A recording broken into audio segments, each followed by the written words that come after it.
Welcome to My Nurse Specialty, a podcast for nurses who want a clearer view of what's possible in this profession.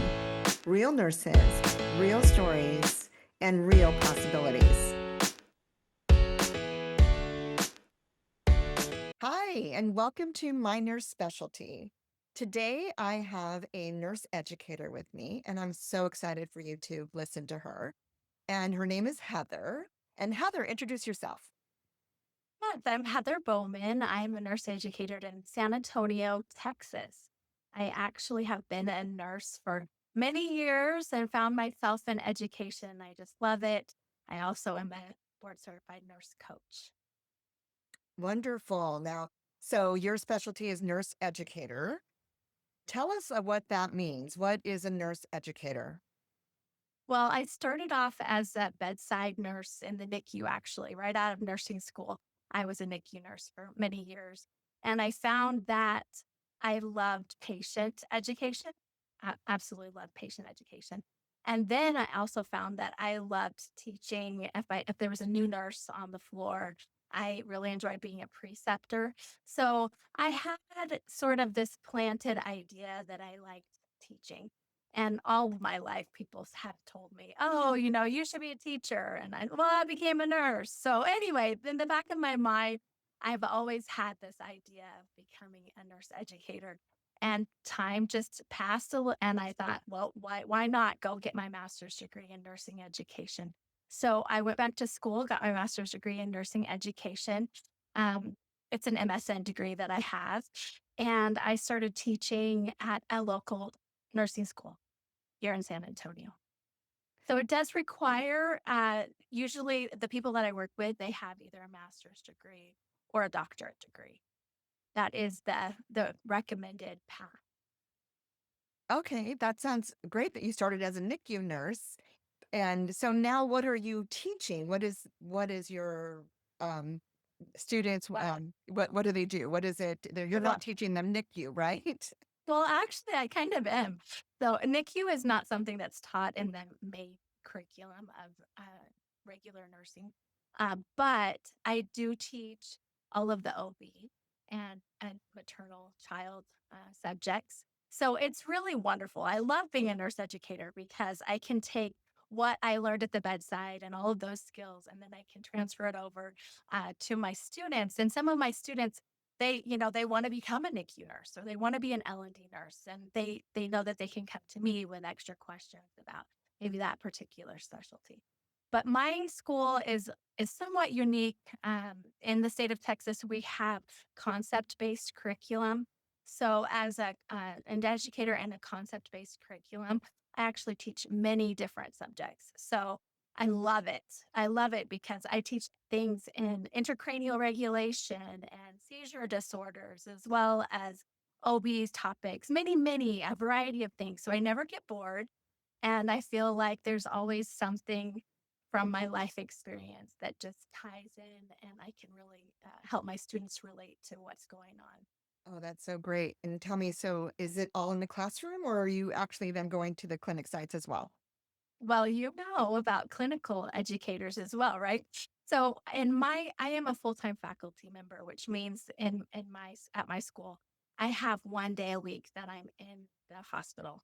I have a clinical group, and we have a clinical group. Our clinical groups are 10 students or less. They're small groups. We take them into the hospitals. We can have them on different floors, different units, but we don't have more than 10. We want to make sure that we have that close connection with each one of our students. And then later in the week, I actually teach didactic. And so I'm teaching in the classroom and doing lectures. And we also do flipped classroom approaches. We do our case studies, a lot of fun things like that, just making sure, and not the larger group. So those classes can get we can have several clinical groups that make up one of our courses for lecture. So I get a group of students that maybe they have me as their instructor for lecture, maybe they don't. We also have in our school, we like to give our students as many opportunities as possible. So sometimes they will be rotating in with me at a hospital doing OB subjects. And then they'll leave me after a few weeks and they'll go and do a psych rotation somewhere else. So they have a lot of different experiences. And then in the classroom, back on campus, we try to tie things together. So you're in the actual nursing program. Yeah. Yeah. Okay. So after they're done with the program, that's when they sit for the NCLEX and Yes, it's all about the NCLEX, right? So, as people are familiar with how you become a nurse, you have to get your license. And so at our school, we have an associate's degree program, and then we have a bachelor's degree program. We have a lot of bridge programs. And so my students in my class this semester are all working towards their bachelor's degrees. And they're very excited. I have them in what they call level 3, which is essentially give or take their 3rd semester out of 4. And so they're juniors, so to speak, and they're ready to have one more semester, and then hopefully we've prepared them so they can take their NCLEX, get their license, and start practicing. okay, that's good. So I didn't even realize that you were actually in the program. So that's good for nurses who like have their instructors and to see if they wanted to go in that pathway. So you're saying you went ahead and you got your master's degree. Is there anything else that you would think that if I'm in, a nursing student right now and I'm thinking about where I want to go, and then I say eventually I'd love to teach this, what would you recommend? So for me, I've had several students that it's in them, and you see it when you assign your students to a preceptor too, or somebody that they're going to shadow in the hospital.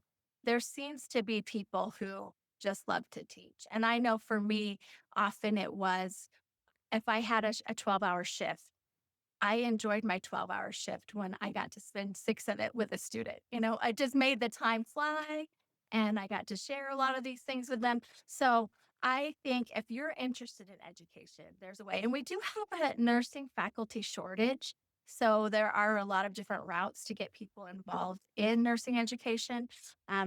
If anybody ever has any questions about that, I love to talk about it. In fact, just the other day, they had an event on campus, and I was helping the students with a fundraiser table. And somebody came up and they were saying, "Tell us more about your program." And there was a news thing. And I was like, "Oh, I can talk all day about how we need to have nurse educators." So there's a whole pipeline of nursing. And we know that there's a nursing shortage in some places in our country. And in my area of San Antonio, Texas, we need nurses. We always need nurses. And we need teachers to teach them, whether it's in the hospital or in the college. And so we need to have those in place. And we know that there's a lot of our nurses are are actually retiring. I have several colleagues that I work with here that are retiring this semester. So we need next fall we need new teachers. So if you think that that's something that you're interested in doing, there are many programs. Um, Out there. And there are some programs that are online, some that are brick and mortar. There's a lot of hybrid programs. My program was hybrid. And then I learned the building blocks to being an educator. And then just like in nursing, in the beginning, you're always learning so much. And people understand that you're first time and there's some grace there and teaching you the ropes and things like that. But I've been teaching here at the college that I'm at right now.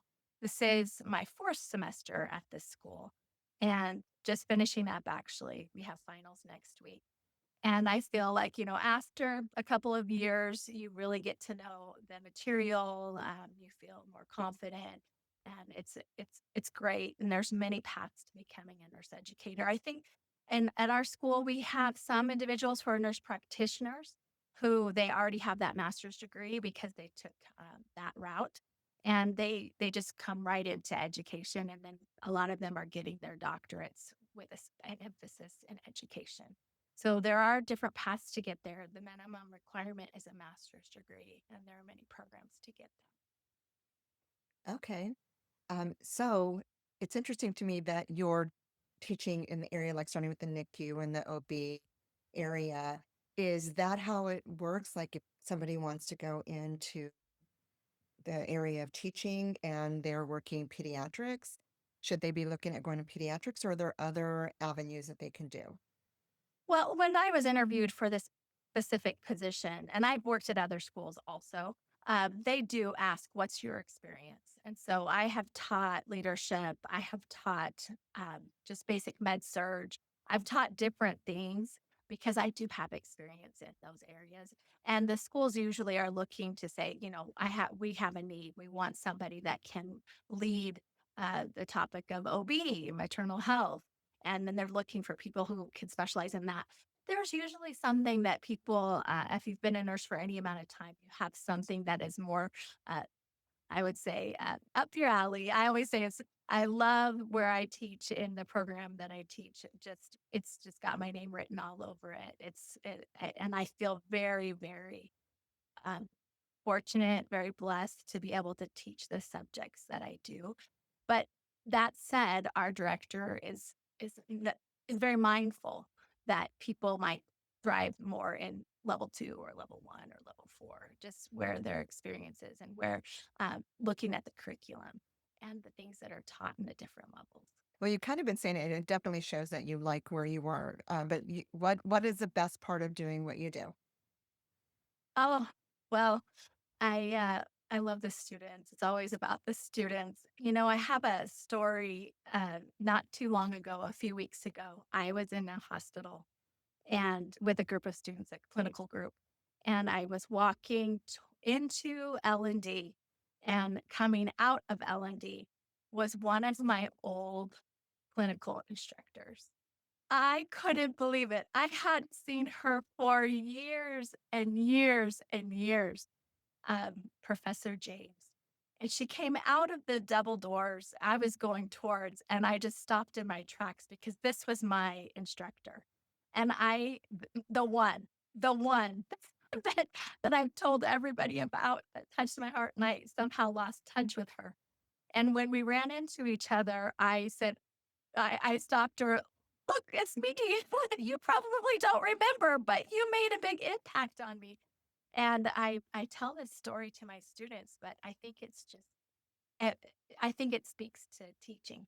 So when you're going to nursing school, one of the things that my clinical instructor, my favorite, Professor James, taught me was she said, at the end of the day, it's all about the patient. It's all about the patient. It's all about the patient. And she was very good in teaching that, have confidence when you go and, challenge an order or that there's something going on, you need to advocate. Remember, your communication with those around you, you want to communicate because it's for the patient. Everything is for the patient. And so don't, you just feel confident in knowing that it's all about the patient. And this is goes speaks to nursing in the idea of we always talk about patient-centered care. So she taught me and with that idea of it's all about the patient, but we had some experiences this semester when I was her student. And I realized that she had transferred the teaching of it's all about the patient to it being all about the student. And I felt that in her space. I felt that um, that I was a priority for her.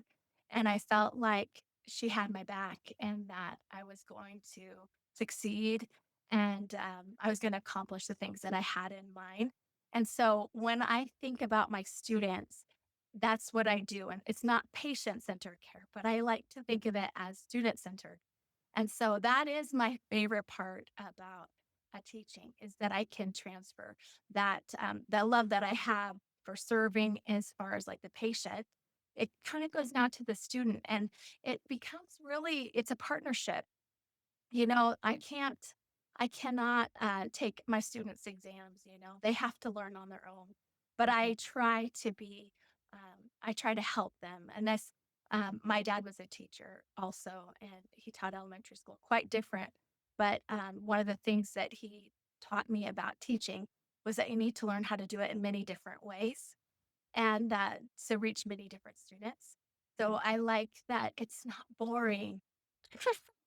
It's never boring because there's always a unique, student, I had a couple of students come in and visit with me last week, that I hadn't talked to for a while, and they just sat in that chair over my shoulder, and, we just caught up on things, and, it feels really good to feel like I am a part of, um, caring for my community by my job of teaching future nurses. That's great. I love hearing that phrase. That's really good.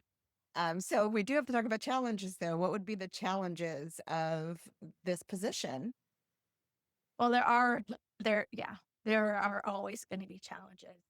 I think as far as challenges in nursing education, it's a lot more complicated than I ever expected it to be. As far as, we're not just teaching what we want to teach. We have to prepare our students so when they leave our school, they can go sit for their license. And we have to make sure that they are. It is very tricky because we need to challenge them. We have to challenge them. If we don't challenge them, we're not doing them any favors. So it can be a little tricky in that, you're not. Of course, I love to have my relationships with my students as far as, but it has to be very, I like to be close to my students and being able to see where I can help support them. But at the same time, there are standards that they have to meet and there are expectations. We can't have absences because we're required to meet certain hours. And so sometimes, that can be looked at as maybe inflexible, but it's just standards that we have to keep. And there's a lot to do with uh, if you get into nursing education, you'll understand that there's just this happy spot where we want our students to feel successful, but we have to challenge them because they are going to need to know how to save somebody's life. At the end of the day, we need to teach them those basic skills so they can go out and do the work of nursing. So that's challenging. We also have, as far as me personally, sometimes, uh, you know, I can't really complain too much, but we have, clinicals are early mornings. They're early mornings and there's different schedules. Sometimes a clinical might be assigned to you, on a day that, might not be your favorite, maybe a weekend or something like that. Other people will want a weekend. So there's always a scheduling things. I think if you talk to educators and there's any kind of paper that you have to, you know, there's going to be, there's a lot more, just every educator will tell you this. It's always looming, in the middle of the Right. semester, there's always things to do. There's always things to grade and catch up on. Um, and we have, I will say there's a lot of eyes looking at to make sure that we do everything just right because the stakes are high. Stakes are high in Right. nursing Right. education. Oh, yeah, you're bringing back memories, that early morning clinical. Never was my favorite, and I do know, people in nursing school right now too, and I understand that they're even, like, having night shifts for some of these schools that you're allowed to do that, so that actually gives a different eye on things as well, and as if you're the instructor, you're gonna have to be there Yeah, night yeah. shift. Yeah, I know in San Antonio, one of the struggles that we have, we may come to the clinical site with all the expectations that we're going to place 10 students on that floor. We're going to place 10 over, two over here, three over there, five over there. And when we arrive, there sometimes we're told they can't take our students. And so then what do we do? So we have to figure out. And sometimes I think probably I should have said this earlier, but sometimes the experiences that my students have are fantastic and sometimes they're not. And so we have to address and our, the challenges of the day. And there's always challenges to every clinical day with a group of 10 students. Mm, It may be that they're seeing sides that that that that were unexpected, we could say that. But particularly just the demand we have in, a lot of hospitals in our city, but there's a lot of new nurses, and new nurses are we need to train our new nurses. So sometimes there isn't anybody to train or for our students to shadow, I should say. mm, And so yes, that can be there are logistical challenges with scheduling. I think and then there are sometimes people will, be more flexible than other people. okay. I'm really happy that you're talking about these things because that, makes sense, we're you're a nurse who wants to do what you're doing, you know, they sometimes just sees that side of wanting to help students and loving their own clinical rotations that they decide to be in. But you're right, there's going to be challenges like that because students might not have a good day or someone to shadow, and you're the person that's trying to make sure everything runs smoothly. And so I'm really Mhm. glad you brought all those things up. So for moving up in this area, like, what are the opportunities if a nurse is, I want to be, instructor and becomes an instructor, what would be an opportunity for that nurse to move up into another level of education? Oh, there are many levels. So we have different schools that teach different things. And I mentioned earlier, my school does associate's degrees and bachelor's degrees, but there are other schools that will do bachelor's, master's, doctorates. So there's going to be different levels there. We have in at our school, and I think there's team leads. That's a level of management. I think there's just a lot more in the world of management. We'll have people who are curriculum specialists. So they may spend a little less time in the classroom, but they're really working out the curriculum needs. So that can be a direction that people go. We also have our actual director that will make sure that there's, all of it's really interesting. Nursing is phenomenal, just a fantastic career. I'm so grateful to be able to talk to you about nursing during this week when we're I celebrating know nursing right that's around the true. corner. Yes. Um, but I feel like something that people don't all understand is that we promote within. We really do. So, so much of our nurse leadership comes from the nurses themselves, right? So if you have something in you that says, I want to actually, I actually am really interested in um, leadership, finances, budgets, that kind of thing, or where the direction of nursing is going. There's just so many opportunities in leadership within a school of nursing. So we have a lot of different places within that. So I think that I have colleagues that they just go and teach different things. So some people I don't teach online, but I have several colleagues that will teach in person with me here, and then they also teach online. So they have a lot of opportunity. Yes, that's good to mention because yes, there is a lot of online teaching nowadays. So it's different. I actually taught in a bachelor's and master's program a few years ago, and I did on site on campus. But we had the opportunity to do online, and I tried it, and I didn't like it. I didn't like that Mm. interaction. So that not having the interaction from meeting the students in person, and so that is something, in teaching now that you can do. And some nurses that are educators may love that, and Mhm. others just may not. So, but it is an option. And it does sound like there's a lot of opportunity for growth within and the profession of educating. So I'm glad you brought some of Yeah. those up. Yeah, and I have many friends who are nurse educators that actually don't work in schools of nursing, and you know this. They work in the hospitals, and they're the nurse educator of their unit or their department. There's a lot of places you can go in education.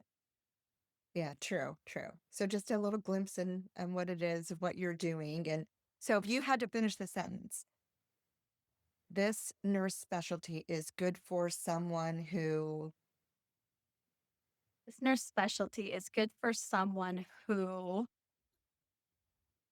likes to have new adventures every single day. I think, like I said before, there's not never a dull moment. Students yeah. bring all the energy, and it is exciting. Well, good. Is there anything else you want to add before we close Well, out? yeah, I'm sure I would love to just speak a little bit to some of my personal interests Yeah, in nursing. please. Yeah. So one of the things that I am passionate about nursing and passionate about nursing education.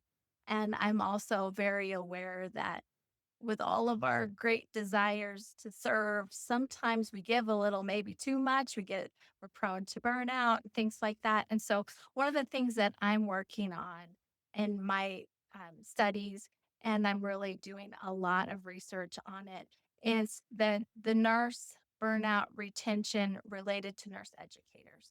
So you mentioned what are the challenges? Well, there really are. There are challenges to nurse education, nursing education. I will say that you get to a spot where you're a little bit more isolated. You don't have the team that you may have had when you were on a unit. Hopefully you when you're a nurse, bedside nurse, you have your people, you help them, they help you. And that is what you want for everybody to have. But when you're in front of a classroom, usually it's just you and your classroom full. Mhm. And sometimes that can go really well, but sometimes you might need a little extra support. So anyway, I have worked really hard to pull together some ideas and um, some frameworks to help nurse educators in combating um, burnout and really working on resilience and helping nurse educators be inspired to show up every day and have a little bit more sense of community. So I actually right now I am a nurse educator by day and by night though. Which are but this summer, I'm putting on a, intensive for nurse leaders and nurse educators that it will be about really pouring into that nurse educator and helping them feel, their strength and helping them work on resilience and feeling inspired to tackle on the challenges. And I say that jokingly, but really it is the summer for me, and that's a big plus for my job. I do get a summer break. So, Yes. yes, and so in my summer break, I'm putting on events for nurse educators. Oh, and so needed because you're right. We all need that, um, place where we can get support, and so that is great. And the fact that you actually already know what a nurse educator does, and it's easier for you to be able to do that support. And prior to being into a nurse educator, I did have my master's degree, but I was a director, and so I had a team, and I recognized what teamwork can really do for an individual, for a nurse. And I also recognized that uh, the leader doesn't always get served. So often the leader or the teacher will give, but at Right. the end of the day, who's giving to them? And so I actually have been on this quest for probably the past 3+ years to, care for the caregiver kind of a thing. Hmm. And just really making sure that as I balance my life and that I can be an example to others as well, that I remember self care. Yes. I know that I will not be a good nurse. I will not be a good educator. I will not be a good leader unless I can take care of myself. And so there's some tools out there to help me. So that is my passion as well as nurse education. So I just wanted to share that. Um, No, I'm glad you did. So how can people find you? so I have a website, heatherbowman.com, and that's Heather, Heather, Bowman with an H, so it's Bohman. We'll put it in the show notes too, so that way Yeah, the spelling, you don't have to worry. heatherbowman.com, yes, and I teach, as we've talked about today, which has been just so delightful. Thank you for letting me, share my experience and love of nursing and nursing education. And then I also, as I mentioned, I'm a nurse coach. So that's a topic probably for another day, but I have a website that talks a little bit about what I provide in my nurse coaching and also the event that I'm having this summer for nurse leaders and nurse educators. And can they find that all in through your website? Yep, at Okay. heatherbowman.com. Okay. Sounds good, Heather. Thank you so much for talking with me. I really enjoyed all of it. So Thank you. really appreciate you. I appreciate what you're doing. I think we've talked before, and I just feel like I say this to my students a lot, and your work has really inspired me to continue to say this to my students. And that is if you're not happy where you are in nursing, find something different. There are so many opportunities in nursing. This summer I'm going to have this event that I'm so excited about regarding wellness and um, a lot of things that I was absolutely passionate. But I'm also going to be a camp nurse. Can you believe that? So there's just a little bit of there's just so many things you can do. And Yes, so for I sure. feel like you put so much work into becoming a nurse. I see students every day that just can't wait till they graduate. So once they graduate, there's going to be good days and bad days, but hopefully they'll find that if they're not happy where they are, that they can go turn a different direction and find something that they love. Yes, for sure, for sure. And then if they want educator, great. And if not, keep listening to the podcast. That's right. Thank you so much, Rebecca. Thank you, Heather. I hope what you heard today gave you real insight into this specialty and helped you see what's possible for your nursing path. Please subscribe so you don't miss what's next. And tell me, what specialty should we feature next? If you're a nurse in a unique specialty that you'd love to share, apply to be a guest on my website. I'm Coach Rebecca. Until next time, keep exploring.